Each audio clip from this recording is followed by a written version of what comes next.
오늘 우리에게 주신 하나님의 말씀은 시편 138편 1절과 2절 말씀입니다.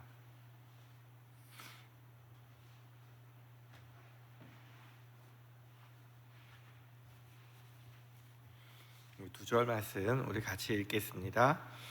내가 전심으로 주께 감사하며 신들 앞에서 주께 찬송하리이다. 내가 주의 성전을 향하여 예배하며 주의 인자하심과 성실하심으로 말미암아 주의 이름에 감사하오리니 이는 주께서 주의 말씀을 주의 모든 이름보다 높게 하셨습니다. 아멘. 오늘 시편부터 시편 145편까지 총 8편의 시가 다윗의 시입니다. 그리고 146편부터 150편까지는 할렐루야 그러면서 시작하기 때문에 제3 할렐 시라고 부르거든요. 마지막으로 하나님께 할렐루야 하면서 찬양하기 이전에 이제 다윗의 시를 8편을 의도적으로 사람들이 편집을 해서 집어넣었습니다.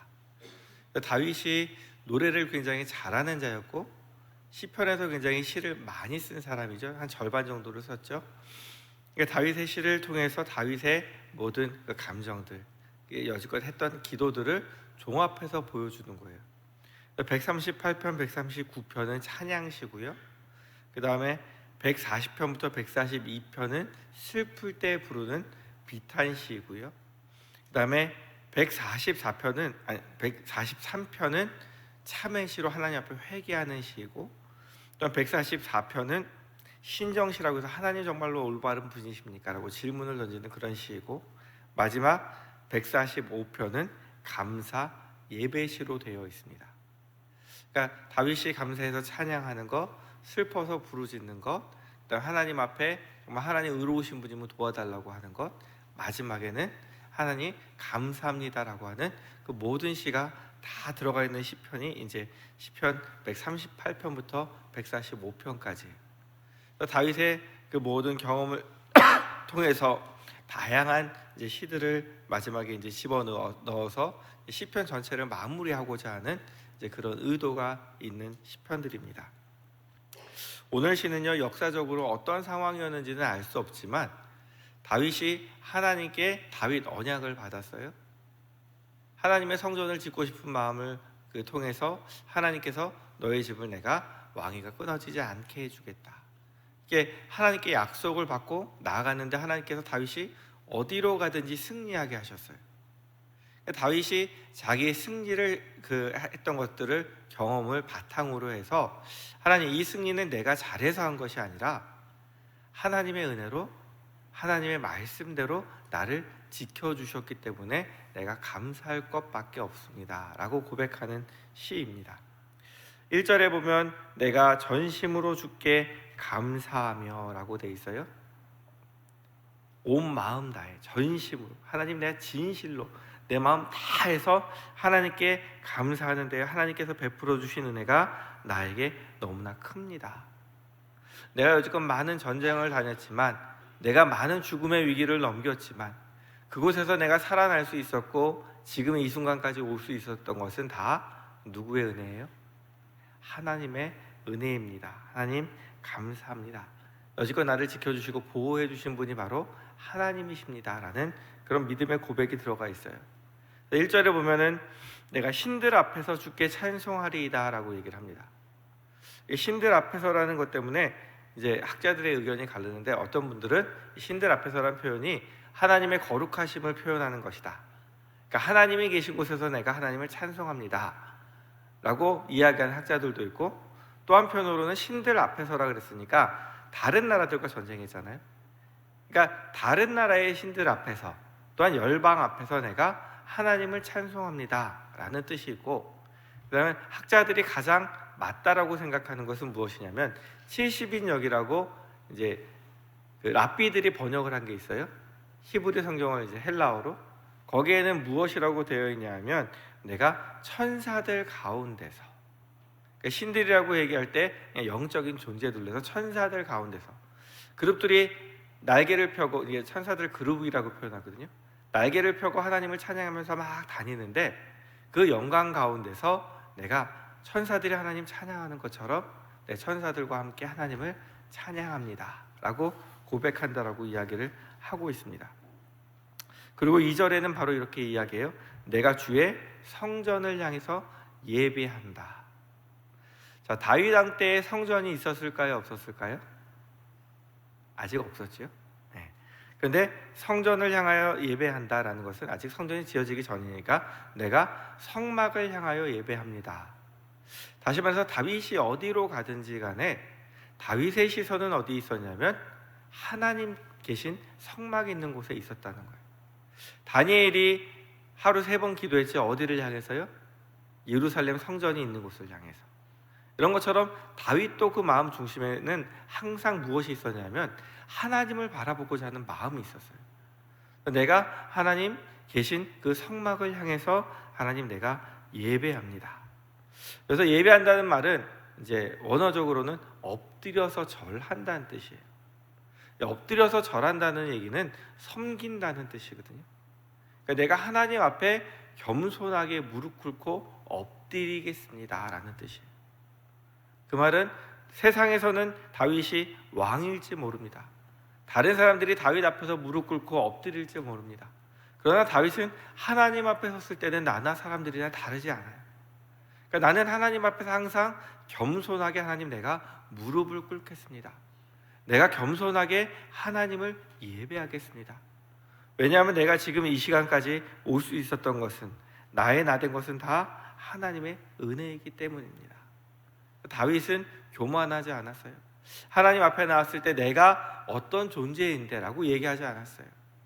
우리는 교회에서 보면은 많은 분들이 돈이 있고 권력이 있고 힘이 있으면 대접받으려고 해요. 하나님 앞에 와서 예배하고 겸손하게 무릎을 꿇으려고 하는 것이 아니라 사람들에게 인정받으려고 할 때가 많이 있어요. 근데 다윗은 사람들에게 인정받는 것이 중요한 것이 아니라 내가 하나님께 예배하는 것이 중요하다는 것을 알고 있었어요. 이게 바로 예배드리는 자의 첫 번째 자세입니다. 어떤 자세요? 겸손하게 무릎 꿇고 하나님 내가 있든 모든 것들은 다 하나님의 은혜입니다. 그리고 내가 지금 남들보다 상황이 좋지 않다고 해서도요 내가 그것 때문에 마음이 무너질 이유도 없어요. 왜냐하면 다른 사람은 나를 무시할지라도 누가 나를 사랑하세요? 하나님은 나를 사랑하시기 때문에 나를 사랑하시는 하나님 앞에 그냥 겸손히 무릎을 꿇는 거예요. 우리가 예배하러 나왔을 때는 내 상황과 환경을 가지고 나온 것이 아니라 그냥 내 자신 자체, 하나님이 사랑하시는 내 자신이 하나님 앞에 나와서 하나님과 1대1로 만나는 시간이에요. 우리는 겸손하게 열등감을 가질 필요도 없고 우월감을 가질 필요도 없고 겸손하게 하나님 앞에 무릎 꿇는 자세가 필요합니다. 그 다음에 다윗이 하나님 앞에 겸손하게 무릎 꿇는 이유에 대해서 이렇게 얘기해요. 주의 인자하심과 성실하심으로 말미암아 주의 이름에 감사하오리니. 다윗이 예배할 수 있는 것은 주의 인자하심과 성실하심이 있었기 때문입니다. 예배자의 두 번째 자세는 무엇이냐면 하나님의 은혜를 깨닫는 거예요. 예전에 박정호 장로님 여기 와서 한번 찬양을 한 적이 있었는데요. 저 어린 시절에 그 응암교회 다닐 때 저희 교회에서도 몇 번 하시고 교회 와서 교회 빌려서 연습도 하고 그랬었어요.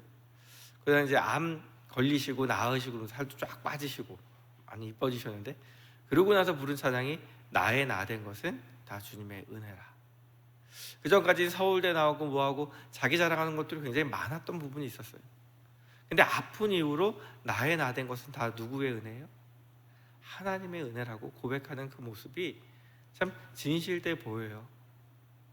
우리가 하나님 앞에 살아가면서 하나님 지금 나의 이 모습 자체는 하나님의 은혜입니다라고 고백을 해야 됩니다. 하나님 앞에서 우리가 살아온 모든 날들이 이것이 남들이 보기에 비교하는 것이 아니라 내가 느끼기에 나의 평생을 되돌아보면서 우리가 할 수 있는 고백은 하나님이 계셨기 때문에 여기까지 올 수 있었고 하나님의 은혜로 여기까지 올 수 있었고 또한 죽어서는 어디로 가요? 하나님이 우리를 인도하시고 보호하시고 보살펴 주시는 천국으로 갈 텐데 하나님 그 모든 것이 하나님의 은혜입니다. 다윗이 물론 싸움을 잘했어요. 자기 맡은 일을 잘 감당했어요. 열심히 살았어요. 그러나 모든 사람들이 그렇게 살아요. 다윗의 삶 속에서 어렵고 힘들 때마다 기도할 때마다 응답하신 분이 누구셨냐면 하나님이셨어요. 그러니까 다윗은 그것을 잊지 않는 거예요. 하나님, 모든 것이 하나님의 인자하심과 성실하심, 그것에 의해서 하나님이 나를 붙드셨기 때문에 내가 여기까지 올 수 있었습니다. 그리고 하나님의 은혜임을 인정하고 예배합니다. 우리가 예배의 자리에 나와서 기억해야 될 것은 무엇이냐면 하나님의 은혜를 깨닫는 것입니다. 그다음 마지막으로 예배자의 자세는요, 하나님의 하나님 되심을 인정하는 것입니다. 다윗은 계속해서 이렇게 얘기합니다. 이는 주께서 주의 말씀을 주의 모든 이름보다 높게 하셨습니다. 처음에 이 말씀을 봤을 때 이게 도대체 무슨 말이지? 주의 말씀을 주의 이름보다 높게 하셨다고? 이해가 되지 않아서 주석을 찾아봤더니 여기서 다시 번역을 하게 되면 이렇게 되는 거예요. 왜냐하면 당신께서는 당신의 모든 이름의 근거에서 당신의 말씀을 크게 하셨기 때문입니다. 그래서 당신의 말씀이라는 것은 다윗에게 하셨던 말씀이에요. 다윗 언약이에요. 그러니까 하나님이 하셨던 그 말씀이 커졌던 이유는 하나님의 이름에 있어요. 하나님의 이름은 무엇이냐면 하나님의 성품이거든요. 하나님은 변하지 않으세요. 하나님은 사랑이 많으세요. 인자하세요. 성실하세요. 진실하세요. 사람들은 자기가 한 말도 지킬 수 없지만 하나님은 본인이 하신 말을 시건치 거짓말하지 않으시고 반드시 지켜주시는 분이라는 얘기예요. 그러니까 하나님의 이름이 있었기 때문에 하나님께서 나에게 하신 말씀이 내게 이루어졌다는 뜻이에요. 그러니까 모든 것이 다 하나님의 이름에 그 능력이 있는 것이라고 이야기를 하고 있습니다. 본인이 많은 대적들을 물리칠 수 있었던 것을, 또 많은 열방 가운데서 하나님의 백성들을 이끄는 왕으로 살아갈 수 있었던 것은 내가 능력이 있기 때문이 아니라 하나님의 이름에 능력이 있기 때문에 나는 그 이름에 힘입어서 하나님께서 크게 해주시는 대로 쓰임 받았을 뿐이라는 뜻이에요. 아까 첫 번째랑 연결이 되죠. 겸손할 수밖에 없는 이유, 하나님의 은혜라고 할 수밖에 없는 이유는 그 근거가 다 하나님께 있다는 거예요. 나에게 있지 않고 하나님께 모든 찬양과 경배의 근거가 있습니다. 하나님의 이름이 진실하시고 위대하시기 때문에, 하나님이 전지전능하신 분이시기 때문에 하나님의 말씀대로 되었습니다. 그래서 이 세상 모든 만물을 누가 다스리시냐면 하나님 다스린다는 고백을 하고 있습니다. 다윗은 자신이 예배자의 근거를 자신에게서 찾지 않고 하나님께 찾았습니다. 하나님의 성품에서 찾았고 하나님의 약속에서 찾았고 하나님이 나의 삶 속에 행하신 일 가운데서 찾았습니다. 이제 올 한 해가 복음의 사람 예배자로 살게 하소서거든요. 복음이 하나님 주신 말씀이에요. 그럼 우리는 이제 하나님 앞에서 참된 예배자로 살기 원합니다.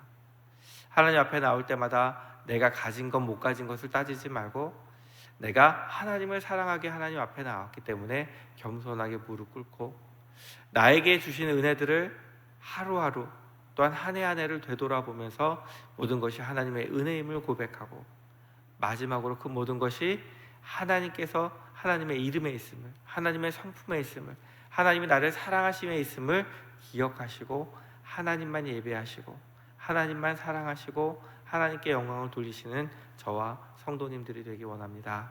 기도하겠습니다. 하나님 아버지, 하나님을 사모하는 다윗에게 언약의 말씀을 주셨던 것처럼 우리에게 하나님을 사모하는 마음과 하나님 앞에 믿음의 대가 끊어지지 않는 복을 주옵소서. 우리가 하루하루 살아가는 모든 순간이 하나님의 은혜임을 깨닫게 하시고 나를 사랑하시고 나를 돌보시는 하나님 앞에 겸손히 무릎 꿇고 하나님의 하나님 되심을 인정하고 하나님을 높이며 감사하며 예배하는 예배자로 살 수 있도록 도와주옵소서. 예수님의 이름으로 기도드립니다.